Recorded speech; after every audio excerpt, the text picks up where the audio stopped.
Next up, we've got a Best of Saturn blurb, I guess, spotlight from Peter regarding good old Guardian Heroes. Um, Gordian. are you a fan of this game? Actually, I'm in the middle about it. You're kind of in the middle. Yeah, And I like. I'm not the biggest fan of like a scrolling beat 'em ups. mhm. I mean, I like a few, but I'm really picky with them. Like, I think one of the ones that I probably get hate on is I'm not the biggest fan of Streets of Rage or Golden Axe. Oh, right. Yeah, Yeah, but I mean, I think a lot of people don't like Golden Axe. yeah, Golden Axe Golden Axe is. I enjoy Golden Axe, but Streets of Rage is excellent in my opinion. I mean, I think that it's a really easy pick up and play kind of gameplay. The music by Yuzo Koshiro is amazing. My son loves Streets of Rage. Streets of Rage 2. We play that a lot together. It's just there.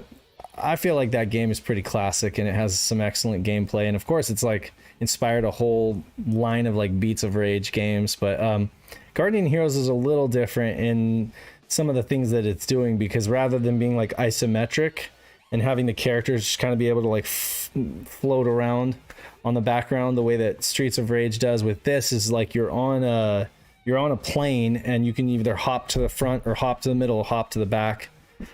Which takes some getting used to at first, just to kind of get fluid with it, so that you're going to the right place where you need to be to attack and rack up your points, and then you gain experience. And there are like different story paths depending on which characters you go with, and there's that, like I said, there's this whole leveling up with your different attributes. It's got like this brawl, it's got this like all out, multiplayer brawl thing going on, as far as like the multiplayer aspect of it. It does chug a little bit on real hardware. If I'm being honest, I have a legitimate long box copy of this game, and it doesn't run perfectly on the Saturn. But it's still very impressive, and the artwork is that classic Treasure style artwork.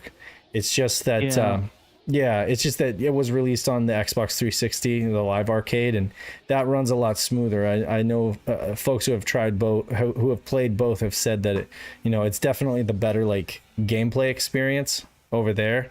But I like the art, I love the artwork and the character sprites in the game itself. Mm-hmm. I think they were able to capture the anime style gameplay very well that I think a lot of games still can't capture well. At least in my opinion. But I actually played the sequel to this on the Game Boy Advance, I think. I did not enjoy that. Yeah, that game sucked. It sucks. Okay, good. I was gonna say, I hope Pat doesn't say he likes it, because I did not enjoy that one at all.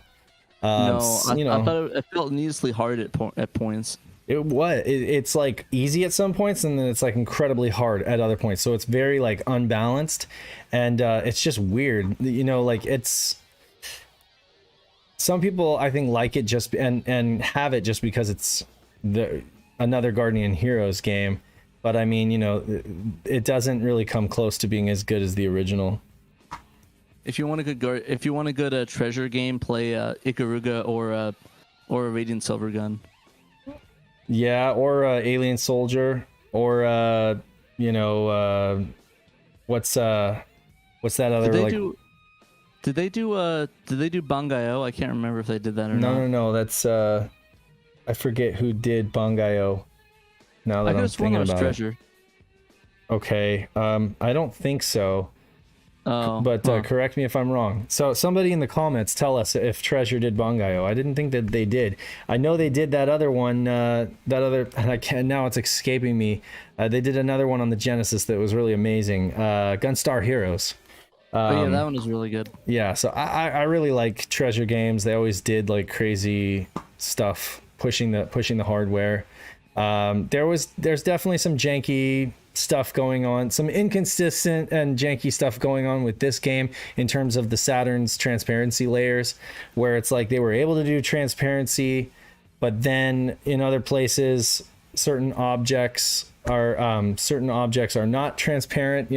It's weird. Like they did the best that they could working around the hardware limitations, but you know, and they really did want to get that like full. Yeah, Bangay. I just looked it up. Bangay was Treasure. It was Treasure. Okay. Yeah. I'm sorry.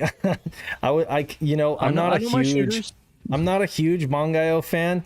And that is to say, like, I have it on the Dreamcast, but it's that one game that I can never get to work properly through VGA.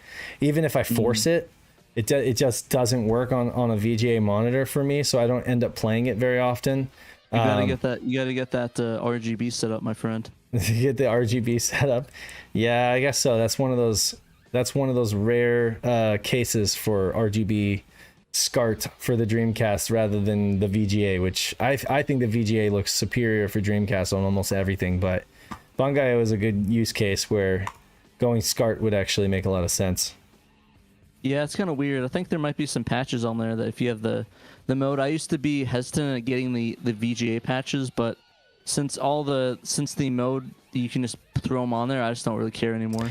Well, yeah, I think I have the the VGA patched version of Bangai-O, and I think that it still displays in like a tiny little like corner of the screen. You know, I don't know. It does something weird. It does something weird. It just doesn't work for me.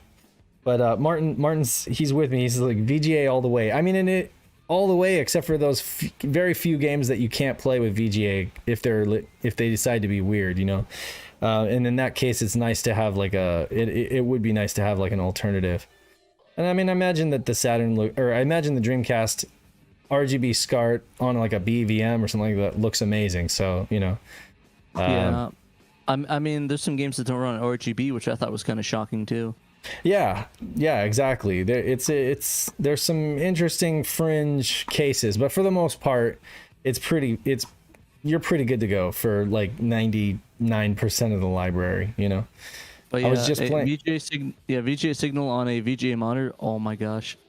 Oh yeah, and I mean like beautiful games like, well, I would argue that most of the Dreamcast VGA games look pretty great, but I mean there are some that are just like they shine. They like, maybe it's the use of textures or something, and here we are, Saturn cast talking about Dreamcast, but technically, I mean there are some games that just really look hot on a VGA monitor, like Cannon Spike, or like Outrigger, or you know some of those fast-paced 60 frames per second shooter games look really good on a VGA monitor.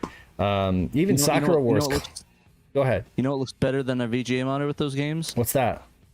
A 29-inch VGA monitor. Okay, yeah. 29-inch, like a Pro Scan or something like that? No, like like an arcade monitor. Oh, okay. Gotcha. Yeah. Because those arcade monitors are 48 hertz. Oh, right. They look extremely sharp on the arcade monitor that I have. Oh, okay, cool. Now is that you've got a Naomi with that, right? Or do you actually have a Dreamcast plugged into that? It's a Naomi. I kind of want to get a Dreamcast plugged in because I think that the benefits of the cons of the Naomi outweigh the benefits. Mm-hmm. So like, I mean, there might be a couple games that I can't play on the Dreamcast that I can't play on the Naomi, but man, there's so limited. It's just the Naomi is just awful. Like, it sounds like a spaceship going off all the time. The fans are horrendously loud. That's what I've heard. It's unreliable. Like it may boot one time, but on another time it may not boot. So it's a mixed bag. It's kind of a sadness, really. Nice little collector's piece, but not very practical in use. You know, unless you want to water cool that thing. But it gets really hot. It gets like super hot. They're very noisy, like you said, and yeah, like using that emulated boot. I mean, that's what a lot of folks do, right? They have like a piece that goes on top that just basically loads in images, and it's hey man, at least it's not a CPS2, right? With all those or like CPS3 with all that lockout or self-destruct stuff going on, right? God. I don't want to. Listen. The reason I want to put a Dreamcast in there is so I can also replace the CPS3. Because guess what? 2 games on Dreamcast that are on CPS3. Third Strike and JoJo's Bizarre Adventure. JoJo's Bizarre Adventure, right? Yeah. Literally the only 2 games I want for that. I can care less about the rest of the CPS3 library. I know there's one game, but listen, I ain't paying $1,000 for that. Like, sorry, it's all about the CPS2. It's all about the CPS2 library. That's where it's at. CPS2 rocks. But the thing is that they have it on the Mister now, so I don't really even need to worry about that anymore. Yeah. Go on record here. What's better? And I think I know what you're going to say. What's better? CPS2 or MVS? Or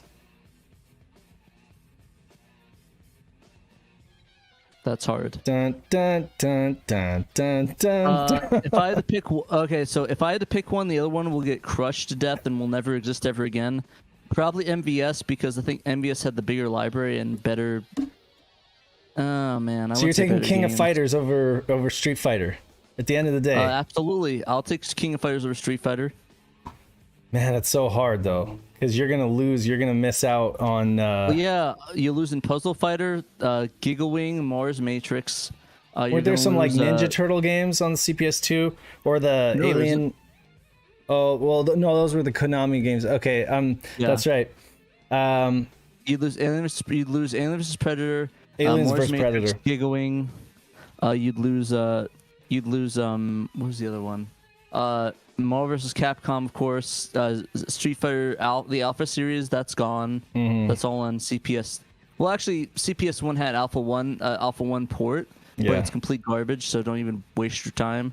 Puzzle Fighter, and there's a bunch of other really good ones on there that I'm probably missing that I'll probably get chewed out for. Well, which looks and plays better at the end of the day? And it's so hard to say, right? Because they're like top tier. I don't know. I think if I was trapped on a desert island and I could only have one cab, I don't know. I'd probably go MVS too, because of all the other stuff. Yeah, it's just more games. And variety. It's so hard. I don't know. CPS2 though, those boards though, those snap-in boards, those are so cool. For folks who have the space, very unreliable, but for folks who have the space to collect all those, I don't know if you build like a huge shelf with slots and you can just like, because I mean those things are ridiculous. That's where MVS has the upper hand, with 4-slot MVS or even a 6-slot MVS, and you got all the carts. It's just a better overall better system. Even the 6 slots though, some of those cart slots die pretty easily. However, if you're an arcade operator, you'd probably answer CPS2 because, no, I'm sorry. No, if you're an arcade operator, you'd say MVS. But if you are the company making the games, you'd probably go CPS2 because then you don't have nearly as much bootlegging going on, Yeah, the only issue I have with CPS2 is that there's just a limited library of games. I mean, I know that. I mean, it's limited, but there's a lot of really good ones. Like, I mean, I think pretty much every game on that is fire, and some of the best games of all time. Yeah. Oh, and Darkstalkers, you'd lose Darkstalkers. Yeah, you would lose Darkstalkers, which is a hard sell. I'm a bigger Darkstalkers fan than I am Street Fighter, to be honest. It's honestly, because I love quirky fighters. I love just the characters. I'm all about those characters. Versus, I mean, Street Fighter's great. Don't get me wrong. They're same company, same teams, like. So they play great no matter what, but I love Vampire Savior.